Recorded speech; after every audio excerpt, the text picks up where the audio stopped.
It is your host with the most, Master Yoda, PhD. Today, we'll learn about many things regarding gases, their characteristics, behaviors, laws, and their formulas. Sir, how interesting! Oh, how are we going to start off? We start off with the characteristic of gases. Firstly, gases are fluids. Fluid? Like H2O? They are fluids, like water, because they can flow since their particles are far apart. They're far apart, which also gives them low density. As most of it is filled with empty space, they also completely fill every corner of their container. Master Yoda, does that mean that gases are everywhere? Master, gas particles move under high speeds and don't attract each other much. Therefore, they expand to fill their container. Finally, they are highly compressible, which means that by applying pressure, you can reduce their volume. Wait, Master Yoda, what is pressure? As shown, pressure is force divided by area. Let me enlighten your young minds with this example. Let us represent this fine needle with a car engine cylinder. As the cylinder volume decreases, there are more molecular collisions, and as the pressure of the gas increases, between particles, more pressure. And this represents our first gas law, Boyle's law. Is that when you boil an egg? And a hard egg comes out? Oh, just because it rhymes with boil, it doesn't mean you're boiling stuff. The inverse relationship between pressure and volume is known as the Boyle's law. Here is an example my helper Amalia and Thais will show. As you see, when P goes up, V goes down. And when V goes up, P goes down. But the constant always stays the same. That is the relationship between gas laws. Remember, and there's also Charles' law. We learned it yesterday. It describes the relationships between volume of a gas and temperature.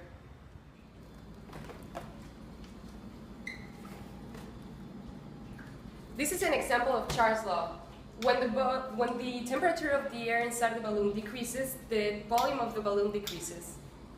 And when we come back in 10 minutes, the balloon will basically be smaller.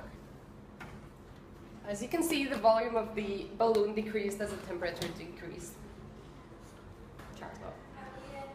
Third, Charles stated that the volume of a gas increases as the temperature increases, and the volume of a gas decreases as the temperature decreases. If all the other conditions are kept the same, the constant V divided by T will remain the same. Therefore, the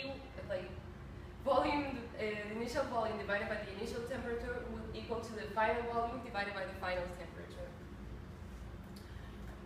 But make sure the temperature is in kelvins first, otherwise you won't get the right results.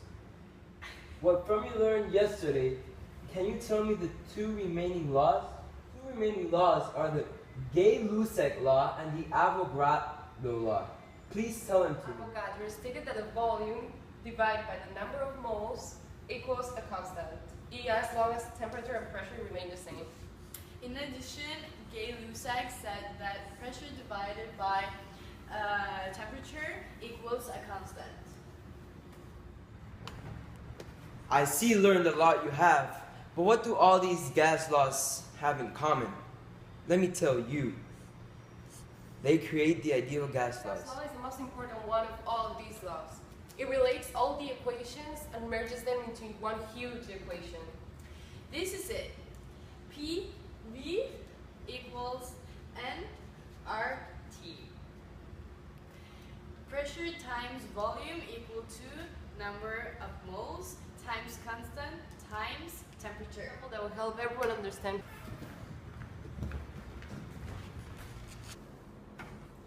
As you can see, the volume of the balloon decreased as the temperature decreased. Charles' law. That's right, young master. In this ideal gas law, where PV equals nRT, R, which is a constant, equals 8.314 liters times kilopascal over mole over times K. How many moles of gas are contained in 22.41 liters at 101.325 kilopascals at 0 degrees Celsius. First, we're going to start off replacing the variables, where V equals 22.41, P equals 101.325, T equals 0, and N, which is number in moles, equals the variable. We have to convert the temperature into kelvins, which is 0 plus 273, which is Kelvin value, equals 273 Kelvin. Plug in the values into the formula.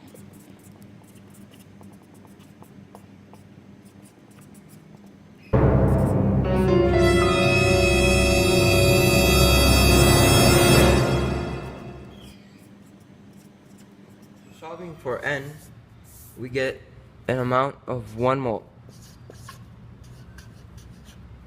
Now I will show you a real life example. We know all the bits of ideal gas laws.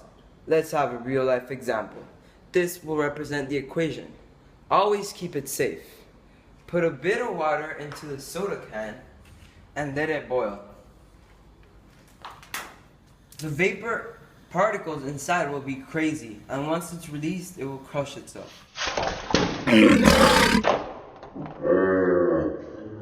Looking at the formula, R doesn't change since it's constant.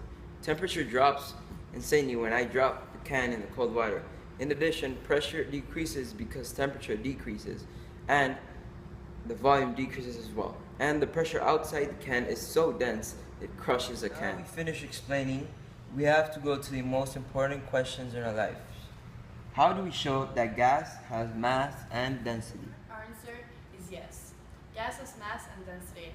However, you should know that gas is a state of matter, just as solid and liquid are. All matter is made up of particles with a certain mass. Since gas. So we have torqued out both balloons, the yellow one with more gas and the pink one with less gas. It's evident that we can see how the yellow balloon has more gas, therefore more mass because of the particles.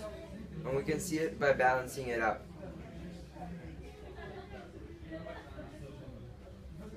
Yeah. Gases do have density, like other objects in the world, but it has low density since their particles are in random motion and they're far apart. So, summing it up, they do have density, but it's low density. Ow. Goodbye, and may the force be with you. I'm not Yoda, I'm a dog. So, bye. Hey, hey, hey, hey,